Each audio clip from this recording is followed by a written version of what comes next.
Kundalini is not a new thing or something that has started in the modern times. It's the most ancient science of spiritual life. It's not that it was not understood or seen in other places than India that people knew about Kundalini.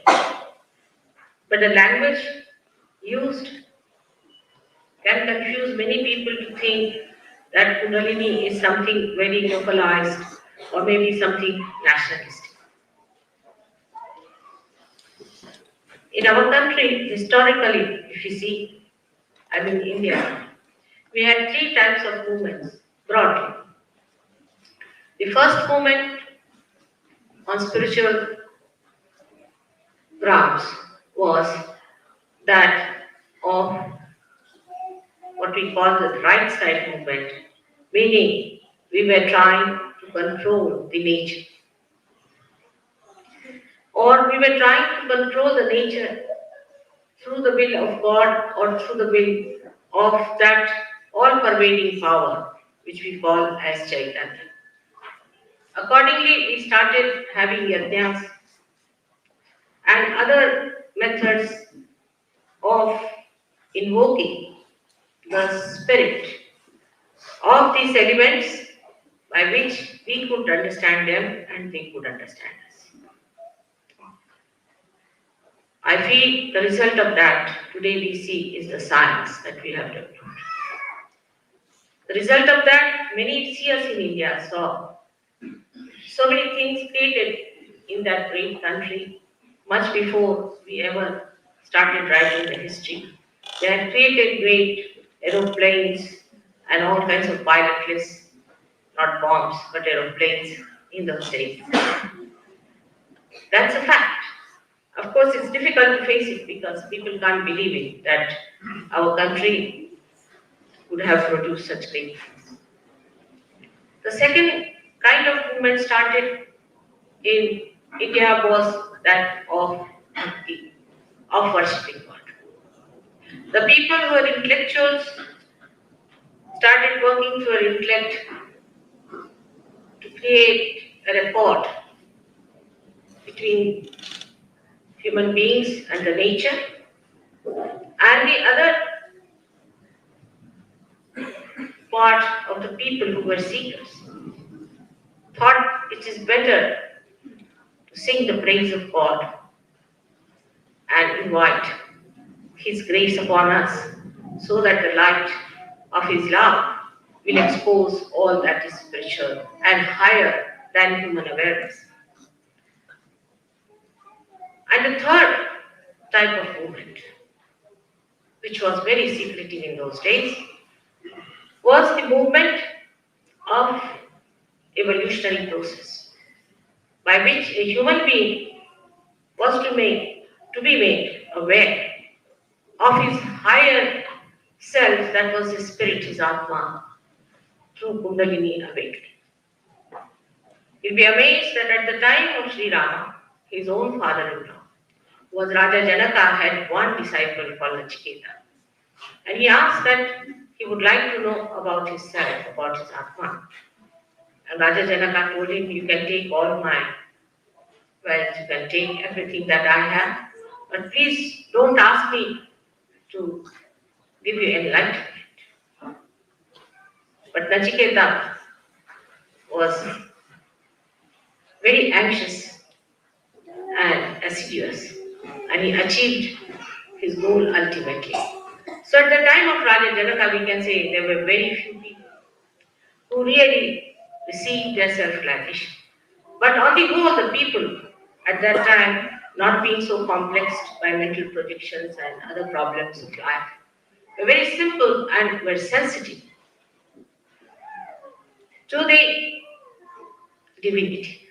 They understood who Rama was, they understood who Sita was, and they understood what divine power was in those days. Though they did not aspire to be the spirit, maybe, but so many of them knew about it. Now, the Patanjals yoga is described. Is the yoga was practiced in our country thousands of years back, thousands and thousands of years back, when we had a very different type of a system existing. When we talk of yoga, I see here some sort of a exercise people do. I'm really amazed. It has nothing to do with yoga at all. Patanjali Yoga has got eightfold processes, ashtangas. Out of that, the first and the foremost is Ishvara Pranidhana, meaning you must establish your Ishvara first. Means your Ishvara being the spirit must be first established. And then all the other seven follow. Yamaniyama are there, which are very strict, and if you read them, we can think that hardly 1 or 2% in the whole world can follow that, and people can get a shock to know that you don't have to lead a married life and all those things were there. But because in those days there were hardly 1 or 2 persons who could get to that kind of thing, all these austere methods were given and were practiced in those days, and people did achieve their highest goal by first getting their self-realization and then going through the different training of their lifestyle to achieve the ultimate. So to say that Hatha Yoga means only standing on your heads is a very wrong idea about yoga. Yoga is the word come from the word yukti, joining. When your attention is enlightened by the spirit, or when the Jivatma becomes one with the spirit or with the divine power, then it is the real yoga. The another meaning of the word yoga is, which is being now misused, kaushalam, means the deftness. Those who first got their realization had to know the methods and the laws that govern human beings on the divine, in the divine laws, how they are acting and how we have to utilize them. And this knowledge was the real yoga kaushalam or the deftness about the divine laws, how to operate. As the time passed by, many things disappeared into thin air. And the great seers and yogis disappeared also in the Himalayas and all far-fetched caves because they thought human beings are incapable of understanding. Now those half-baked people who went round to that, they tried their level best to convince them that yoga is to be done only on the spiritual level to begin with. And once the Kundalini rises in this yoga, then only you know what problems you are and what it is related to.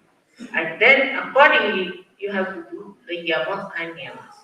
Now towards yama and niyama, one relates to the collectivity, to the samashti, and the niyama relates to a human being. That means what you have to follow in your regular life is a niyama in your person. What you have to change. And the yama is where how much you have to bother about others, the society in which you live, the people with whom you have to relate. All that sort of a system doesn't exist today. Because in those days, as you know, there was complete brahmacharya for the students in the age of about 20 to 25 years after they got married. To such an extent that even the university in which the children studied was called by their putras. For example, my putra is Shandili. Now, even today, I cannot marry the same putra. Means in one university, you could not marry another person for generations together. Such a kind of a pure celibacy was exercised till the age of 25. But after marriage, people did not talk of these things. This was only till the age of 25 years, the kind of education in Patanjali style of universities was given. So today we are faced with the modern life. And in the modern life, to talk of Patanjali Yoga as it was and as should be is a very, very difficult thing. We can't expect people to give up their families, run away from their families, go to the remote corners of Himalayas and meditate. This is not the time for that. And the problem of the divine is this, that after creating this great world, after creating human beings, it finds that in our seeking, we have gone astray. Everywhere. I would not even say that in India we have not gone astray. Everywhere. We have gone astray, and we have accepted that we have gone to extremes in all our seeking, whether it is Christianity, Hinduism, or any religion. We have gone to extremes and we have committed mistakes. And the time has come for us to look back and see where are we. When I was born as a child, I felt now the time has come for people to get en masse realization. Otherwise, there is no sin. Because whatever has happened, doesn't matter. Wherever they are, doesn't matter. They have to get to their spirit. Otherwise, you cannot talk to them about God. This is a fact. Today, if you talk to young people, now you see this church has become a Hindu center. And also Hindus as such today are their children. If you see them, they are not interested in religion, they are not interested in God. And we must face reality as it is and not have our own imagination about it. Because in that imagination, we may lose the whole thing. So today, when the world is so pressurized with all kinds of conflicts and all kinds of funny ideas and all kinds of unholy attacks on human beings, what is the solution? To give people self-realization. As they are, wherever they are, they have to have their own. And I decided that I'll work on the permutations and combinations of the problems of all the people, what problems they have, what they are suffering from. And can you remove the child, please? What?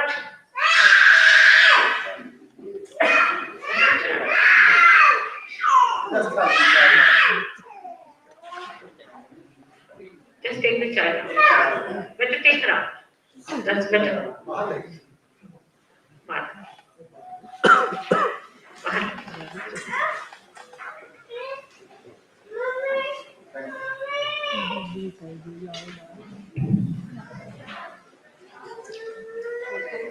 So the problems of today are to be faced as they are, and a solution has to be found.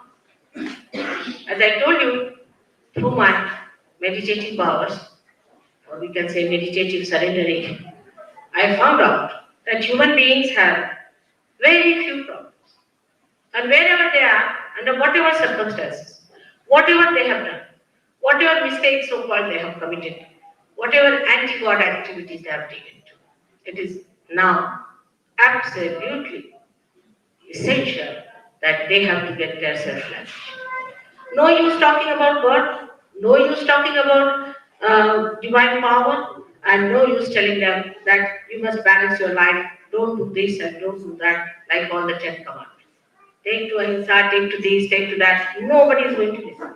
This is what I found out, and that's how I worked out all the permutations and combinations that are hindering the growth of human beings into a higher realm of self.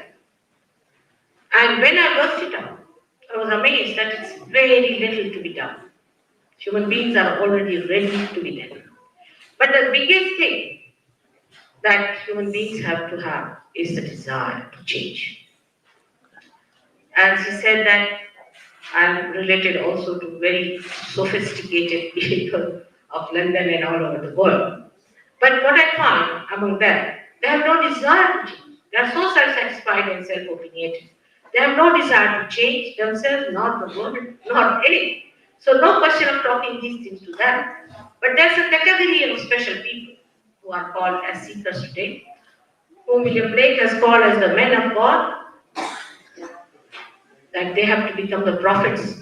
And they will have powers to make others prophets. And that time, that prophecy can be fulfilled today in this England, which is the Jerusalem. To me, when I'm in England, I must say I'm English. And all the problems of England, I face them as any English seer would like to see. At the time of Blake, as he saw it, I too saw it, see it the same way. Now, when this Kundalini, which is placed within us in the sacrum bone, is awakened by some enlightened person, then she pierces through the fontanelle bone area, which is called in Sanskrit as Brahmarandra. You get your real baptism, as they call it. This is what Christ said. You have to be baptized, you have to be born again. But it does not mean that anybody who puts your hand on your head or makes you wear a yagyo kavita, you are born again. It's artificial. We must understand. As all reasonable, sensible people, we must understand that is not real. It is some sort of an artificial ceremony which is symbolic of something real behind it. So to have the real ceremony, what do we do? To have the real ceremony, there must be some method within us, and that method is already built in within us. All the scientists can ask a question, a simple question to themselves: why God has made us human beings from amoeba to this stage? What is the purpose of God to make us a human? And the answer, they will say we don't know. But perhaps if somebody says that one can know, his answer is that you are made like this, you are in a transition to become a spirit. When this instrument is put here and made, it has to be put to the mains, otherwise it doesn't work. First of all, you should be put to the mains. Otherwise, whatever you are doing it in a relative world, not in an absolute. Once you become one with that, then your whole language changes. Like Kabir's saying, is so much there. You can see he was a realized soul. And when he was a realized soul, he spoke with such authority, with such understanding of the divine. And when he said something, people never understood him. They used to laugh at him, mock at him. We have crucified people, we have beaten them. We have done not only in England, it's done everywhere. So the basis of all that is a simple ignorance, Agyana. That there is God, that there is all-pervading power, this Omkar, which we have to feel for the first time. You feel after the Kundalini awakening. Before that, it doesn't happen. So Patanjali Yoga also we use in the sense that once you get your realization, you have to understand how to maintain. You don't have to give up your families. On the contrary, in Sahaj Yoga, if you are not married, I find it's difficult to give you realization. It's surprising. In the whole of England, where we have thousands of people who have got realization, there's only one person who is not yet married, hasn't got realization. So those who don't marry are a little bit in imbalances, we think. They are on the extreme sometimes. So they are supposed to marry after a certain age. Not only that, but you have to lead a very, very normal life. All great sages of India have been married to, like Nalanda was a married man, Kabira was a married man, Janaka was a married man. Even the incarnations like Rama, Krishna, all of them were married. So to say that austerity is going to bring in any good results, I don't think. Because it's also a mental projection. Like some people came to me and said, Mother, you are living in all luxury, and how is it you are so spiritual? I said, what have you done? What is spirituality? He said, I have given up my wife, I have given up my house, I have given up my car, I have given up everything, and now I am sitting before you here. I said, really? Why? I said, no. You worship Sri Krishna, and if you think anything worth the dust particle of Sri Krishna, you can take it from him. That should be equal to the dust particle of his feet. That's one condition. He looked around everything. He said, there's nothing equal to that. So I said, what do you give up? You give up stones. What do you give up? Is it just a mental idea you have got in your head that you are giving up this and giving up that? In our Hindu concept, our idea of sannyasa is from within. As Janaka was born in Dehi, and his daughter as Dehi. Because though he lived with everything around, inside he had given up. It is how you are detached, because you are attached to a spirit, you are not attached to it. It exists. Now, supposing today, as he's told you that I may be living in great luxury, but you'll be amazed if I have to go to villages in India, I travel mostly in villages. I can live anywhere. I can take my bath in a river, I can sleep on the streets. I have no problem of anything. Because, you see, what is there? In comfort, If it cannot fall upon you, you cannot become slave of comfort, and you don't see the value of these things. But some people have told me and asked me a very difficult question and sometimes very hurting, that when your country is such a spiritual country of yoga, you call it a yoga bhumi. I say it is a yoga bhumi, no doubt. Then how is it you are so poor, the people are in trouble, and why are you suffering? The thing is, Krishna has said, Yoga Kshema Vamyam. He said, when you get yoga, you will get your Kshema. Not Kshema first and then yoga. First you must get your yoga. If we get our yoga, then only our well-being will be looked after. Krishna said very clearly, Yoga Kshema Vamyam. So first we have to get to our yoga. And those people who have tried to get yoga have improved in every way, spiritually and materially as well. Because within us is the power to give us everything. Knowledge, well-being, the joy, which is the quality of your spirit. And once that joy starts pouring into you, you get rid of all your problems, physical, mental, emotional, and spiritual. You must be knowing, perhaps, that Sahaj Yoga has cured many patients of cancer, of leukemia, and so many other diseases by not giving any medicines whatsoever, but only by awakening the Kundalini. Apart from that, many mad people have been cured through Sahaj. There are many people who have been taking drugs, alcoholics they came to Sahaj Yoga. Overnight they have given up everything. Because once you get the ultimate, the highest, then you don't indulge into all these things. And that's what it is. I have to request you all that you must also seek the highest and all other things you forget. Just now you forget all your differences between, say, formless and God with form. All these differences you forget. Just forget all the differences. First you get your realization, and then we'll talk about it. It would be something, a very simple analogy, that you come to the center and it's all dark. And I asked you what to do. They said, all right, press this button and you'll get the light. It's as simple as that. First you get the light, and then one can talk about the rest of the things, what is to be done, and how to develop the deafness.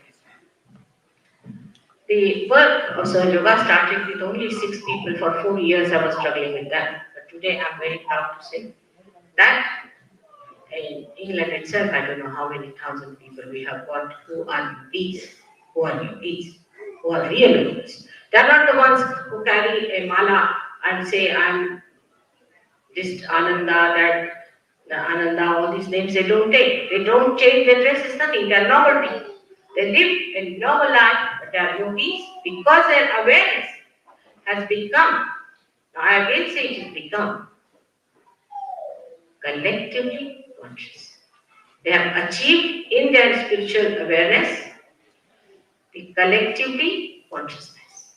And that has to happen. It is not giving any certificate, it is not giving a lecture, it cannot be a brainwash. Your Kundalini has to rise, and you yourself have to feel the cool breeze of the Kundalini, which is said as a Chaitanya Lahari or Ananda Lahari, described by the lady, I would say the one who has described it the most is our Adi Shankaracharya. He is the one, we can say, the one who revived into its new stage. He has all the time described about Kundalini and talked about it. Hindus should be proud that in their country they had such seers and such great people. But it's no use being just proud. It would be something like the lotuses in a pond, see, and a little worm thinks, oh, I'm in a pond where there are lotuses. That's not the truth. We have to be proud that we have to become the lotus. Hindus have a very great responsibility in this country. You don't know how much responsibility you have, about which I will talk to you in a minute. But the main thing is, I would like to know how many of you are really seeking God, really, innately from within. And if you are seeking, it is for your benefit that somehow or other my husband got elected to this job and I came here and this work has started. But I'm very sad to say that my disciples are many out of which Indians are very, very few.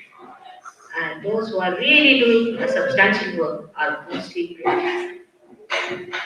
It is surprising that they know more about Chaitanya and Omkara than we.